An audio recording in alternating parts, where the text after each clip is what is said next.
जय गुरु जी संगत जी। शुक्राना गुरु जी, चैनल को शेयर करें और सब्सक्राइब करें। संगत जी, आज हम लीला जैन आंटी जी के श्रीमुख से श्री शिव महापुराण श्रृंखला के 14वें भाग में विद्वेश्वर संहिता के 11वें अध्याय का श्रवण करेंगे। चलिए प्रारंभ करते हैं। जय गुरु जी। जय गुरु जी संगत जी। आज हम गुरु महाराज की आज्ञा और आशीर्वाद से महाशिव पुराण के विद्वेश्वर संहिता के 11वें अध्याय का पठन एवं श्रवण करेंगे। ओम नमः शिवाय, शिवजी सदा सहाय। ओम नमः शिवाय, गुरुजी सदा सहाय। शिवलिंग की स्थापना, उसके लक्षण और पूजन की विधि का वर्णन तथा शिव पद की प्राप्ति कराने वाले सत्कर्मों का विवेचन। ऋषियों ने पूछा, सूत जी, शिवलिंग की स्थापना कैसे करनी चाहिए, उसका लक्षण क्या है तथा उसकी पूजा कैसे करनी चाहिए, किस देश काल में करनी चाहिए और किस द्रव्य के द्वारा उसका निर्माण होना चाहिए। सूत जी ने कहा, महर्षियों, मैं तुम लोगों के लिए इस विषय का वर्णन करता हूँ। ध्यान देकर सुनो और समझो।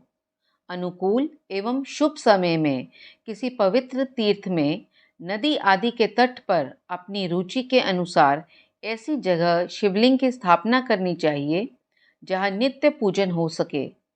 पार्थिव द्रव्य से, जलमय द्रव्य से अथवा तेजस पदार्थ से अपनी रुचि के अनुसार कल्पोत्तर लक्षणों से युक्त शिवलिंग का निर्माण करके उसकी पूजा करने से उपासक को उस पूजन का पूरा फल प्राप्त होता है। संपूर्ण शुभ लक्षणों से युक्त शिवलिंग की यदि पूजा की जाए तो वे तत्काल पूजा का फल देने वाला होता है। यदि चल प्रतिष्ठा करनी हो तो इसके लिए छोटा सा शिवलिंग अथवा विग्रह श्रेष्ठ माना जाता है, और यदि अप्रचलित प्रतिष्ठा करनी हो तो स्थूल शिवलिंग अथवा विग्रह अच्छा माना गया है। उत्तम लक्षणों से युक्त शिवलिंग की पीठ सहित स्थापना करनी चाहिए।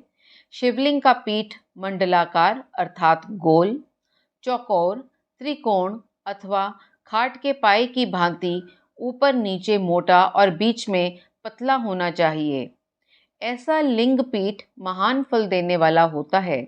पहले मिट्टी से, प्रस्तर आदि से अथवा लोहे आदि से शिवलिंग का निर्माण करना चाहिए। जिस द्रव्य से शिवलिंग का निर्माण हो उसी से उसका पीठ भी बनाना चाहिए। यदि स्थावर अर्थात अचल प्रतिष्ठा वाले शिवलिंग की विशेष बात है। चर अर्थात चल प्रतिष्ठा वाले शिवलिंग में भी लिंग और पीठ का एक ही उपादान होना चाहिए, किंतु बाणलिंग के लिए यह नियम नहीं है। लिंग की लंबाई निर्माणकर्ता या स्थापना करने वाले यजमान के 12 अंगुल के बराबर होनी चाहिए। ऐसे ही शिवलिंग को उत्तम कहा गया है। इससे कम लंबाई हो तो फल में भी कमी आ जाती है, अधिक हो तो कोई दोष नहीं। चरलिंग में वैसा ही नियम है। उसकी लंबाई कम से कम कर्ता के 1 अंगुल के बराबर होनी चाहिए। उससे छोटा होने पर अल्प फल मिलता है, किंतु उससे अधिक होना दोष की बात नहीं है। यजमान को चाहिए कि वे पहले शिल्प शास्त्र के अनुसार एक विमान या देवालय बनवाए जो देवगणों की मूर्ति से अलंकृत हो। उसका गर्भगृह बहुत ही सुंदर, सुदृढ़ और दर्पण के समान स्वच्छ हो। उसे 9 प्रकार के रत्नों से विभूषित किया गया हो। उसमें पूर्व और पश्चिम दिशा में 2 मुख्य द्वार हों। जहाँ शिवलिंग की स्थापना करनी हो उस स्थान के गर्त में नीलम, लाल, वैदुर्य, श्याम, मरकत, मोती, मूंगा, गोमेद और हीरा, इन 9 रत्नों को तथा अन्य महत्वपूर्ण द्रव्यों को वैदिक मंत्रों के साथ छोड़ें। सद्योजात आदि 5 वैदिक मंत्रों द्वारा शिवलिंग का 5 स्थानों में क्रमशः पूजन करके अग्नि में भविष्य की अनेक आहुतियां दें और परिवार सहित मेरी पूजा करके गुरु स्वरूप आचार्य को धन से तथा भाई बंधुओं को मनचाही वस्तुओं से संतुष्ट करें। याचकों को जड़ अर्थात सुवर्ण, ग्रह एवं भूसंपत्ति तथा चेतन अर्थात गौ आदि वैभव प्रदान करें। स्थावर जंगम सभी जीवों को यत्नपूर्वक संतुष्ट करके एक गड्ढे में सुवर्ण तथा 9 प्रकार के रत्न भरकर सद्योजातादि वैदिक मंत्रों का उच्चारण करके परम कल्याणकारी महादेव जी का ध्यान करें। तत्पश्चात नाद घोष से युक्त महामंत्र ओंकार अर्थात ओम का उच्चारण करते हुए उक्त गड्ढे में शिवलिंग की स्थापना करके उसे पीठ से संयुक्त करें। इस प्रकार पीठ युक्त लिंग की स्थापना करके उसे नित्य लेप अर्थात दीर्घ काल तक टिके रहने वाले मसाले से जोड़कर स्थिर करें। इसी प्रकार वहाँ परम सुंदर वेर अर्थात मूर्ति की भी स्थापना करनी चाहिए। सारांश ये है कि भूमि संस्कार आदि की सारी विधि जैसी लिंग प्रतिष्ठा के लिए कही गई है, वैसी ही वेर अर्थात मूर्ति प्रतिष्ठा के लिए भी समझनी चाहिए। अंतर इतना ही है कि लिंग प्रतिष्ठा के लिए प्रणव मंत्र के उच्चारण का विधान है, परंतु वेर की प्रतिष्ठा पंचाक्षर मंत्र से करनी चाहिए। जहाँ लिंग की प्रतिष्ठा हुई है, वहाँ भी उत्सव के लिए बाहर सवारी निकालने आदि के निमित्त वेर अर्थात मूर्ति को रखना आवश्यक है। वेर को बाहर से भी लिया जा सकता है, उसे गुरुजनों से ग्रहण करें। बाह्य वेर वही लेने योग्य है जो साधु पुरुषों द्वारा पूजित हो। इस प्रकार लिंग में और वेर में भी की हुई महादेव की पूजा शिवपद प्रदान करने वाली होती है। स्थावर और जंगम के भेद से लिंग भी 2 प्रकार का कहा गया है। वृक्ष, लता आदि को स्थावर लिंग कहते हैं और कृमि, कीट आदि को जंगम लिंग।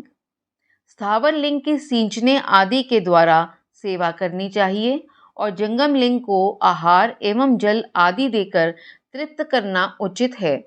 उन स्थावर जंगम जीवों को सुख पहुंचाने में अनुरक्त होना भगवान शिव का पूजन है, ऐसा विद्वान पुरुष मानते हैं। यूं चराचर जीवों को ही भगवान शंकर के प्रतीक मानकर उनका पूजन करना चाहिए। इस तरह महालिंग की स्थापना करके विविध उपचारों द्वारा उसका पूजन करें। अपनी शक्ति के अनुसार नित्य पूजा करनी चाहिए तथा देवालय के पास ध्वजारोपण आदि करना चाहिए। शिवलिंग साक्षात शिव का पद प्रदान करने वाला है अथवा चरलिंग में षोडशोपचारों द्वारा यथोचित रीति से क्रमशः पूजन करें। यह पूजन भी शिवपद प्रदान करने वाला है। आवाहन, आसन, अर्घ, पाद्यांग आचमन, अभ्यंग पूर्वक स्नान, वस्त्र एवं यज्ञोपवीत, गंध, पुष्प, धूप, दीप, नैवेद्य, तांबूल, समर्पण, नीराजन, नमस्कार और विसर्जन ये 16 उपचार हैं अथवा अर्घ से लेकर नैवेद्य तक विधिवत पूजन करें। अभिषेक, नैवेद्य, नमस्कार और तर्पण ये सब यथाशक्ति नित्य करें। इस तरह किया हुआ शिव का पूजन शिव पद की प्राप्ति कराने वाला होता है। अथवा किसी मनुष्य के द्वारा स्थापित शिवलिंग में, ऋषियों द्वारा स्थापित शिवलिंग में, देवताओं द्वारा स्थापित शिवलिंग में, अपने आप प्रकट हुए स्वयंभू लिंग में तथा अपने द्वारा नूतन स्थापित हुए शिवलिंग में भी उपचार समर्पण पूर्वक जैसे तैसे पूजन करने से या पूजन की सामग्री देने से भी मनुष्य ऊपर जो कुछ कहा गया है वह सारा फल प्राप्त कर लेता है। क्रमशः परिक्रमा और नमस्कार करने से भी शिवलिंग शिवपद की प्राप्ति कराने वाला होता है। यदि नियम पूर्वक शिवलिंग का दर्शन मात्र कर लिया जाए तो वे भी कल्याण पद होता है। मिट्टी, आटा, गाय के गोबर, फूल, कनेर पुष्प, फल, गुड़, मक्खन, भस्म अथवा अन्न से भी अपनी रुचि के अनुसार शिवलिंग बनाकर तदनुसार उसका पूजन करें। अथवा प्रतिदिन 10,000 प्रणव मंत्र का जप करें अथवा दोनों संध्याओं के समय 1-1 सहस्त्र प्रणव का जप किया जा करें। ये क्रम भी शिवपद की प्राप्ति कराने वाला है, ऐसा जानना चाहिए। जप काल में मकरांत प्रणव का उच्चारण मन की शुद्धि करने वाला होता है। समाधि में मानसिक जप का विधान है तथा अन्य सब समय भी उपांशु जप ही करना चाहिए। नाद और बिंदु से युक्त ओंकार के उच्चारण को विद्वान पुरुष समान प्रणव कहते हैं। यदि प्रतिदिन आदर पूर्वक 10,000 पंचाक्षर मंत्र का जप किया जाए अथवा दोनों संध्याओं के समय एक एक सहस्त्र का ही जप किया जाए तो उसे शिवपद की प्राप्ति कराने वाला समझना चाहिए। ब्राह्मणों के लिए आदि में प्रणव से युक्त पंचाक्षर मंत्र अच्छा बताया गया है। कलश से किया हुआ स्नान, मंत्र की दीक्षा, मातृकाओं का न्यास, सत्य से पवित्र अंतःकरण वाला ब्राह्मण तथा ज्ञानी गुरु, इन सबको उत्तम माना गया है। द्विजों के लिए नमः शिवाय के उच्चारण का विधान है। द्विजेतरों के लिए अंत में नमः पद के प्रयोग की विधि है, अर्थात वे शिवाय नमः इस मंत्र का उच्चारण करें। स्त्रियों के लिए भी कहीं कहीं विधि पूर्वक नमोहंत उच्चारण का ही विधान है, अर्थात वे भी शिवाय नमः का ही जप करें। कोई कोई ऋषि ब्राह्मण की स्त्रियों के लिए नमः पूर्वक शिवाय के जप की अनुमति देते हैं, अर्थात वे नमः शिवाय का जप करें। पंचाक्षर मंत्र का 5 करोड़ जप करके मनुष्य भगवान सदाशिव के समान हो जाता है। 1, 2, 3 अथवा 4 करोड़ का जप करने से क्रमशः ब्रह्मा, विष्णु, रुद्र तथा महेश्वर का पद प्राप्त होता है। अथवा मंत्र से जितने अक्षर हैं उनका पृथक पृथक 1-1 लाख जप करे, अथवा समस्त अक्षरों का एक साथ ही जितने अक्षर हों उतने लाख जप करे। इस तरह के जप को शिवपद की प्राप्ति कराने वाला समझना चाहिए। यदि 1000 दिनों में प्रतिदिन 1 सहस्त्र जप के क्रम से पंचाक्षर मंत्र का 10 लाख जप पूरा कर लिया जाए और प्रतिदिन ब्राह्मण भोजन कराया जाए तो उस मंत्र से अभीष्ट कार्य की सिद्धि होने लगती है। ब्राह्मण को चाहिए कि वे प्रतिदिन प्रातःकाल 1008 बार गायत्री का जप करे। ऐसा होने पर गायत्री क्रमशः शिव का पद प्रदान करने वाली होती है। वेद मंत्रों और वैदिक सूक्तों का भी नियम पूर्वक जप करना चाहिए। वेदों का पारायण भी शिवपद की प्राप्ति कराने वाला है, ऐसा जानना चाहिए। अन्यान्य जो बहुत से मंत्र हैं उनका भी जितने अक्षर हों उतने लाख जप करें। इस प्रकार जो यथाशक्ति जप करता है वह क्रमशः शिवपद अर्थात मोक्ष प्राप्त कर लेता है। अपनी रुचि के अनुसार किसी एक मंत्र को अपनाकर मृत्यु पर्यंत प्रतिदिन उसका जप करना चाहिए, अथवा ओम इस मंत्र का प्रतिदिन 1 सहस्त्र जप करना चाहिए। ऐसा करने पर भगवान शिव की आज्ञा से संपूर्ण मनोरथों की सिद्धि होती है। जो मनुष्य भगवान शिव के लिए फुलवाड़ी या बगीचे आदि लगाता है तथा शिव के सेवा कार्य के लिए मंदिर में झाड़ने बुहारने आदि की व्यवस्था करता है, वह इस पुण्य कर्म को करके शिव पद प्राप्त कर लेता है।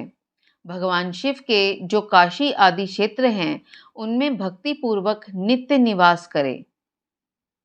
वह जड़ चेतन सभी को भोग और मोक्ष देने वाला होता है। अतः विद्वान पुरुष को भगवान शिव के क्षेत्र में आमरण निवास करना चाहिए। पुण्य क्षेत्र में स्थित बावड़ी, कुआं और पोखरे आदि को शिव गंगा समझना चाहिए। भगवान शिव का ऐसा ही वचन है। वहाँ स्नान, दान और जप करके मनुष्य भगवान शिव को प्राप्त कर लेता है। अतः मृत्यु पर्यंत शिव के क्षेत्र का आश्रय लेकर रहना चाहिए। जो शिव के क्षेत्र में अपने किसी मृत संबंधी का दाह, दशा, मासिक श्राद्ध, सपिंडीकरण अथवा वार्षिक श्राद्ध करता है, अथवा कभी भी शिव के क्षेत्र में अपने पितरों को पिंड देता है, वे तत्काल सब पापों से मुक्त हो जाता है और अंत में शिव पद पाता है। अथवा शिव के क्षेत्र में 7, 5, 3 या एक ही रात निवास कर ले।